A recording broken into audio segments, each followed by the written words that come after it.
The United Kingdom has a huge number of Nigerian students in the country, second only to India in terms of foreign students. This is according to the British Deputy High Commissioner in Lagos. The news agency of Nigeria recently had a chat with Jonny Baxter, the new Deputy High Commissioner at his residence in Lagos. According to him, the UK issued some 132,000 visas to Nigerians in the first half of the year. So in the first half of this year, so up to June of 2023, we granted approximately 132,000 visas. And if we compare that with for Nigerians, and those are all sorts of visas, so visit visas, study visas, and settlement visas. Of the total number of visas that the UK issues in, for example, in the last year, the UK issued about 3 million visas. And of those, 325,000 were for Nigerians. That's 10%. That's a large percentage. And we have seen a marked increase in the number of students, Nigerian students going. And in terms of foreign students in the UK, Nigeria is second only to India. So again, that's a fantastic story to tell. And the UK really, really welcomes and values the many Nigerians that we have coming there.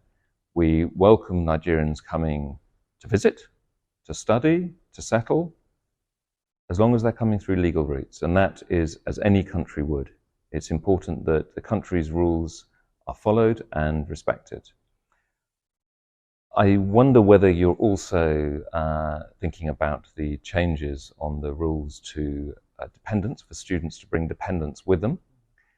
Now, just to give a bit of context on that, in 2019, Nigerian students going to the UK brought 1.5 thousand dependents into the UK, 2019. By 2022-23, that number had risen to 52,000 dependents. That's a massive increase. Now, that's not, Nigeria is not unique. That's happened for many other countries. And indeed, this change on the dependents is an international change. But it's not surprising that a country, Britain in this case, that's facing that kind of change to the numbers of people coming in the country, want to look at the policy and want to change and amend the policy. And I make no apology for that. I think it's the UK's right to do it. But it's definitely not a case of saying that we don't want students to come. We definitely want students still to come. This new policy, just to be clear, will come in January 2024. And it will apply to all students apart from those doing postgraduate research work, who will have a slightly different set of rules. And we will be publishing more details on those rules soon. He also explained that UK government reviews its visa fees on a regular basis, noting that increments are taken when it becomes a necessity. There is a cost to processing any sort of bureaucracy. And so what the British government has decided to do, they review fees all the time, and they've decided that because of the cost to us of processing visas, those costs that people applying for visas need to pay should go up as well.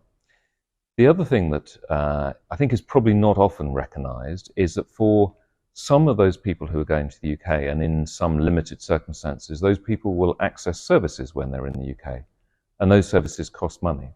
So again, part of the money, part of the fees in the visa process will be to pay for those services that in certain circumstances, some people may need to access when they're there. So for me, that's an entirely justifiable thing, but I completely understand it's important for us to explain it so people do understand why we're doing it.